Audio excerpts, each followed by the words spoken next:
Key education ಫೌಂಡೇಶನ್ನಿನ ಹೊಸ ವಿಡಿಯೋಗೆ ಸುಸ್ವಾಗತ.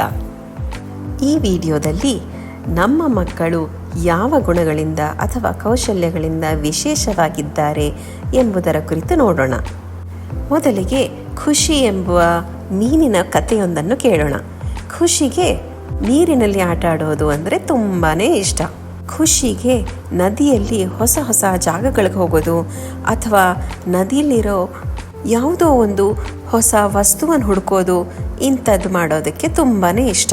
ಹೀಗೆ ಮಾಡ್ತಾ ಮಾಡ್ತಾ ಚಿಕ್ಕ ಚಿಕ್ಕ ಕಲ್ಲುಗಳು ಮತ್ತು ಎಲೆಗಳನ್ನ ಸಂಗ್ರಹಿಸಿ ಮನೆಗೆ ತರೋದು ಖುಷಿಗೆ ಒಂದು ಅಭ್ಯಾಸವಾಗಿತ್ತು. ಇದನ್ನೆಲ್ಲ ಮನೆಗೆ ತಗೊಂಬಂದು ಖುಷಿ ಅದರಿಂದ ಆಟದ ಮನೆಯನ್ನು ಕಟ್ತಾ ಇದ್ಲು.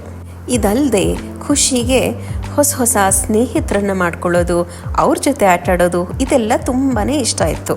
ನೀರಿನಲ್ಲಿ ಆಟ ಆಡ್ತಾ ಹೊಸ ಹೊಸ ರೀತಿ ಈಜೋದನ್ನು ಕೂಡ ಖುಷಿ ಕಲಿತಾ ಇದ್ಲು.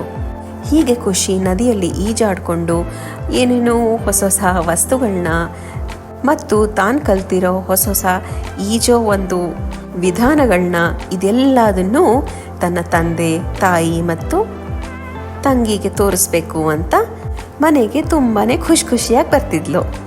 ಆದರೆ ಮನೆಯಲ್ಲಿ ತಂದೆ ತಾಯಿ ಲೀಲಾ ಮಾಡಿದ ಕೆಲಸಗಳನ್ನ ಒಂದೊಂದ್ಸತಿ ಇನ್ನೂ ಹೆಚ್ಚು ಮೆಚ್ಕೋತಾ ಇದ್ರು.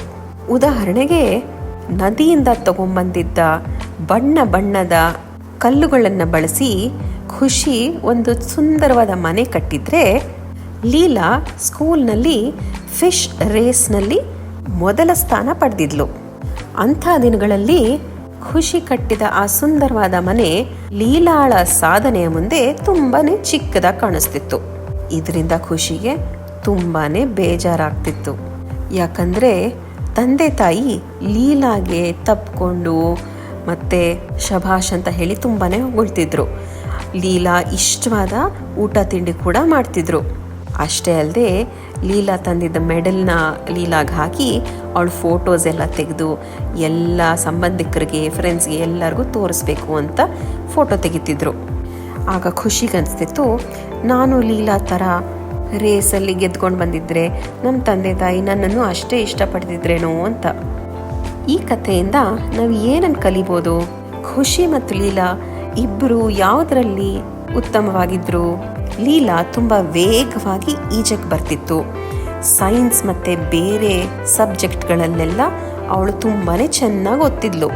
ಇನ್ನೊಂದು ಕಡೆ ಖುಷಿ ಹೊಸ ಸ್ನೇಹಿತರನ್ನ ಮಾಡ್ಕೊಳ್ಳೋದ್ರಲ್ಲಿ ಎತ್ತಿದ ಕೈ. ಅದಲ್ಲದೆ ಖುಷಿಯಲ್ಲಿ ಸೃಜನಶೀಲತೆ ತುಂಬ ಹೆಚ್ಚಾಗಿತ್ತು. ಮತ್ತೆ ಹೊಸ ಹೊಸ ವಿಷಯಗಳ ಬಗ್ಗೆ ಕಂಡು ಹಿಡಿಯೋದ್ರಲ್ಲಿ ಅವಳಿಗೆ ತುಂಬಾ ಆಸಕ್ತಿ ಇತ್ತು.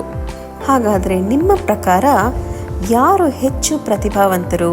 ಲೀಲಾ ಸ್ಕೂಲ್ನಲ್ಲಿ ಚೆನ್ನಾಗಿ ಓದೋದು, ಆಟ ಪಾಠದಲ್ಲಿ ಚೆನ್ನಾಗಿದ್ದು ಪ್ರೈಸ್ಗಳನ್ನ ಗೆದ್ದರೆ, ಖುಷಿ ಹೊಸ ಸ್ನೇಹಿತರನ್ನ ಮಾಡ್ಕೊಳ್ಳೋದ್ರಲ್ಲಿ, ಜನರ ಜೊತೆ ಹೇಗೆ ಬೆರಿಬೇಕು ಅಂತ ಕಲಿಯೋದ್ರಲ್ಲಿ ಜಾಣೆಯಾಗಿದ್ಲು. ಎಷ್ಟೊಂದು ಸತಿ ನಮ್ಮ ಮಕ್ಕಳು ಮಾಡೋ ಯಾವುದೋ ಒಂದು ಕಾರ್ಯ ಬೇರೆ ಮಕ್ಕಳು ಮಾಡದೇ ಇರಬಹುದು. ಉದಾಹರಣೆಗೆ ಎಲ್ಲರಿಗೂ ಕಲಾಕೃತಿಯ ಒಂದು ಕೌಶಲ್ಯ ಇಲ್ಲದೆ ಇರಬಹುದು. ಮನೆಯಲ್ಲಿ ಮಕ್ಕಳು ತಮ್ಮ ಕಣ್ಮುಂದೆ ಇರೋ ವಸ್ತುಗಳನ್ನೆಲ್ಲ ಜೋಡಿಸ್ಕೊಂಡು ಆಕಾರಗಳು ಮಾಡೋದಿರಬಹುದು ಅಥವಾ ಸುಂದರವಾದ ಚಿತ್ರವನ್ನು ಬಿಡಿಸೋದಿರ್ಬೋದು. ಅವರು ಆ ಕ್ಷೇತ್ರದಲ್ಲಿ ಪ್ರತಿಭಾವಂತರಾಗಿರಬಹುದು. ಇಷ್ಟೇ ಅಲ್ಲ, ಒಂದೊಂದ್ಸತಿ ನಮಗೇನೆ ಎಲ್ಲರ ಜೊತೆ ಬೆರೆತು ಮಾತಾಡೋದು ಅಷ್ಟು ಸುಲಭವಾಗಿ ಬರದೇ ಇರೋ ಕಲೆ ಆಗಿರಬಹುದು. ಆದರೆ ಕೆಲವು ಮಕ್ಕಳು ಅದರಲ್ಲಿ ಉತ್ತಮವಾಗಿರಬಹುದು. ಅಂದರೆ ಅವರು ಸ್ನೇಹಿತರನ್ನ ಮಾಡ್ಕೊಳ್ಳೋದು ಅಥವಾ ಅವ್ರ ಜೊತೆ ಚೆನ್ನಾಗಿ ಆಟ ಆಡೋದು ಇದು ಕೂಡ ಒಂದು ಕೌಶಲ್ಯನೇ. ಈಗ ಲೀಲಾ ಮತ್ತು ಖುಷಿ ಇಬ್ರಿಗೂ ಮನಸ್ಸಿನಲ್ಲಿ ಹೇಗೆ ಅನಿಸ್ತಿರಬಹುದು? ಲೀಲಾಗೆ ತುಂಬಾ ಖುಷಿಯಾಗಿರಬಹುದು, ತನ್ನ ಬಗ್ಗೆ ಹೆಮ್ಮೆ ಅನಿಸ್ಬೋದು. ಯಾಕಂದರೆ ಸ್ಕೂಲಲ್ಲೂ ಅವರ ಟೀಚರ್ ಅವಳನ್ನ ಪ್ರಶಂಸಿರ್ಬೋದು ಅಥವಾ ಮನೆಯಲ್ಲಿ ಅವರ ತಂದೆ ತಾಯಿ ಅವಳನ್ನ ಹೊಗಳಿರಬಹುದು. ಇದರಿಂದ ಲೀಲಾಗೆ ತನ್ನಲ್ಲಿ ಆತ್ಮವಿಶ್ವಾಸ ಹುಟ್ಟುತ್ತೆ. ಇನ್ನೊಂದು ಕಡೆ ಖುಷಿಗೆ ತುಂಬಾ ಬೇಜಾರಾಗಿರುತ್ತೆ ಮತ್ತು ಅವಳ ತಂದೆ ತಾಯಿ ಅವಳನ್ನ ಪ್ರೀತಿಸಲ್ವೇನೋ ಎಂಬ ಒಂದು ಭಾವನೆ ಅವಳಲ್ಲಿ ಉಂಟಾಗಿರಬಹುದು. ಯಾಕೆಂದರೆ ಲೀಲಾನ ಹೊಗಳೋವಷ್ಟು ಖುಷಿನ ಅವಳ ತಂದೆ ತಾಯಿ ಹೊಗಳ್ದೇ ಇರಬಹುದು. ಮತ್ತು ಯಾವಾಗಲೂ ಲೀಲಾ ಜೊತೆ ಖುಷಿನ ಹೋಲಿಸೋದು ಆಗಿರಬಹುದು. ಆದರೆ ನಾವು ದೊಡ್ಡವ್ರಿಗೆ ಗೊತ್ತು, ತಂದೆ ತಾಯಿ ಅಂದರೆ ಲೀಲಾನಾಗಲಿ ಖುಷಿನಾಗಲಿ ಇಬ್ರು ಒಂದೇ ರೀತಿ ಪ್ರೀತಿಸ್ತಾರೆ ಅಂತ. ಲೀಲಾಗೆ ಮಾರ್ಕ್ಸ್ ಜಾಸ್ತಿ ಬರುತ್ತೆ ಅಥವಾ ಪ್ರೈಸ್ ತಗೋತಾಳೆ ಅಂದ ಮಾತ್ರಕ್ಕೆ ತಂದೆ ತಾಯಿ ಅವಳನ್ನ ಹೆಚ್ಚು ಪ್ರೀತಿಸ್ತಾರೆ ಅಂತೇನಲ್ಲ ಅಂತ ನಮ್ಗೆ ಗೊತ್ತಿದೆ.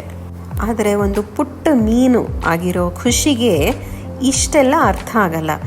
ಅವಳ ಕಣ್ಣಿಗೆ ಏನು ಕಾಣಿಸುತ್ತೋ, ಏನು ಕೇಳಿಸ್ಕೊತಾಳೋ ಅದರಿಂದ ಅವಳು ತನ್ನದೇ ಆದ ಒಂದು ಅರ್ಥವನ್ನು ಕಲ್ಪಿಸ್ಕೊತಾಳೆ.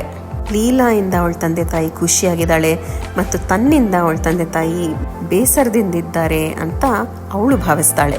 ಇದರಿಂದ ಖುಷಿಯ ಆತ್ಮವಿಶ್ವಾಸ ಕೂಡ ಕಡಿಮೆ ಆಗತ್ತೆ. ಒಂದೊಂದ್ಸತಿ ನಮಗೆ ಗೊತ್ತಿಲ್ಲದೇನೆ ನಾವು ಮಕ್ಕಳನ್ನ ಹೋಲಿಸ್ತೀವಿ. ಉದಾಹರಣೆಗೆ, ನೀನು ಯಾಕೆ ನಿಮ್ಮ ಅಕ್ಕನ ಥರ ಇರಬಾರ್ದು, ಅಥವಾ ನೋಡು ನಿನ್ನ ಫ್ರೆಂಡ್ ಎಷ್ಟು ಚೆನ್ನಾಗಿ ಓದ್ತಿದ್ದಾಳೆ, ನೀನು ಯಾಕೆ ಆ ಥರ ಓದಬಾರ್ದು. ಆದರೆ ಈ ಥರ ಹೋಲಿಸೋದ್ರಿಂದ ಮಕ್ಕಳ ಆತ್ಮವಿಶ್ವಾಸ ಕಡಿಮೆ ಆಗತ್ತೆ. ಪ್ರತಿಯೊಂದು ಮಗುವು ತನ್ನದೇ ಆದ ಒಂದು ವಿಶೇಷತೆಯನ್ನು ಹೊಂದಿರ್ತಾರೆ. ಅವರಲ್ಲಿರುವ ವಿಶೇಷ ಗುಣಗಳು ಅಥವಾ ಕೌಶಲ್ಯಗಳನ್ನು ನಾವು ಪ್ರೋತ್ಸಾಹಿಸಿದ್ರೆ ಮಕ್ಕಳಿಗೆ ಖುಷಿಯಾಗತ್ತೆ ಮತ್ತು ಅವರ ಬಗ್ಗೆ ತಮಗೆ ಹೆಮ್ಮೆ ಅನಿಸುತ್ತೆ. ಮಕ್ಕಳಿಗೆ ಅವರು ಯಾವ ಕಾರ್ಯವನ್ನು ಚೆನ್ನಾಗಿ ಮಾಡ್ತಾರೆ ಅನ್ನೋದು ತಿಳ್ಕೊಂಡ್ರೆ ಅವರ ಆತ್ಮವಿಶ್ವಾಸ ಹೆಚ್ಚುತ್ತೆ. ಇದರಲ್ಲಿ ನಾವು ಹೇಗೆ ಸಹಾಯ ಮಾಡ್ಬೋದು ಅಂದರೆ, ಮಕ್ಕಳನ್ನು ಗಮನಿಸಿ ಅವರು ಯಾವುದರಲ್ಲಿ ಉತ್ತಮವಾಗಿದ್ದಾರೆ ಅಂತ ನಾವು ಫಸ್ಟ್ ತಿಳ್ಕೋಬೇಕು. ಮಗುಗೆ ಪ್ರಾಣಿಗಳ ಬಗ್ಗೆ ತಿಳ್ಕೊಳ್ಳೋಕೆ ಇಷ್ಟನಾ, ಅಥವಾ ಅವರಿಗೆ ಸ್ಕೂಲ್ನಲ್ಲಿ ಯಾವುದೋ ಒಂದು ಸಬ್ಜೆಕ್ಟ್ ಬಗ್ಗೆ ಹೆಚ್ಚು ಆಸಕ್ತಿ ಇದೆಯಾ, ಅಥವಾ ಅವ್ರಿಗೆ ಕ್ರೀಡೆಗಳಲ್ಲಿ ಆಸಕ್ತಿ ಇದೆಯಾ ಇತ್ಯಾದಿ. ಮಕ್ಕಳು ಎಷ್ಟೊಂದು ಕ್ಷೇತ್ರಗಳಲ್ಲಿ ಆಸಕ್ತಿ ತೋರಿಸ್ಬೋದು. ಅವರು ಇಷ್ಟಪಡೋದನ್ನ ಮಾಡಿದ್ರೆ ಅವರು ಆ ಕಾರ್ಯವನ್ನು ಉತ್ತಮವಾಗಿ ಮಾಡ್ತಾರೆ. ಈ ರೀತಿ ನೀವು ನಿಮ್ಮ ಮಗುವಲ್ಲಿ ಅವರ ಯಾವ ಗುಣ ಅಥವಾ ಕೌಶಲ್ಯ ವಿಶೇಷವಾಗಿದೆ ಎಂದು ನೀವು ಗಮನಿಸಿ ಅದನ್ನು ಅವರಿಗೆ ಹೇಳಿದ್ರೆ ನಿಮ್ಮ ಮಗು ಕೂಡ ಅದನ್ನು ಗಮನಿಸಲು ಪ್ರಾರಂಭಿಸ್ತಾರೆ. ಎರಡನೇದು, ಮಕ್ಕಳು ಅವರು ಏನು ಮಾಡಲು ಇಷ್ಟಪಡ್ತಾರೋ ಅದನ್ನು ಪ್ರೋತ್ಸಾಹಿಸಿ. ಉದಾಹರಣೆಗೆ, ಅವರು ಶಾಲೆಯಲ್ಲಿ ಮಾಡಿದ ಯಾವುದೋ ಒಂದು ಚಿತ್ರ ತಂದು ನಿಮಗೆ ತೋರಿಸ್ಬೋದು, ಅಥವಾ ಯಾವುದೋ ಒಂದು ಕಥೆಯನ್ನು ನಿರ್ಮಿಸಿ ಆ ಕಥೆಯನ್ನು ನಿಮಗೆ ಹೇಳ್ಬೋದು. ಆಗ ನೀವು ಅವ್ರನ್ನ ಪ್ರೋತ್ಸಾಹಿಸಿ ಪ್ರಶಂಸೆ ತೋರಿಸಿದ್ರೆ ಅವರು ಆ ಕಾರ್ಯವನ್ನು ಮತ್ತೆ ಮಾಡಲು ಇಷ್ಟಪಡ್ತಾರೆ.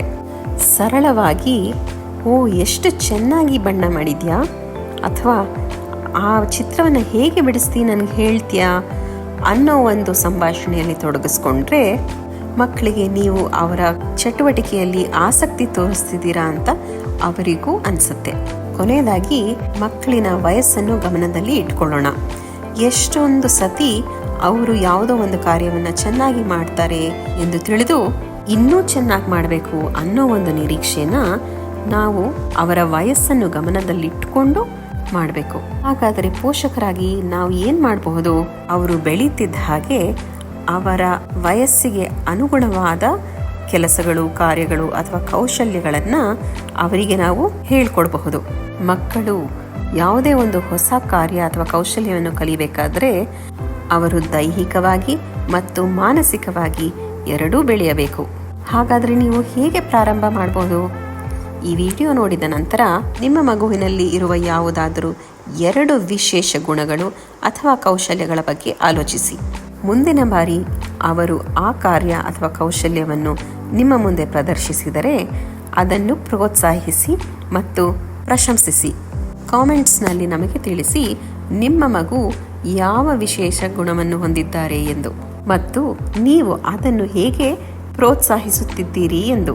ಈ ವಿಡಿಯೋವನ್ನು ವೀಕ್ಷಿಸಿದ್ದಕ್ಕಾಗಿ ಧನ್ಯವಾದಗಳು.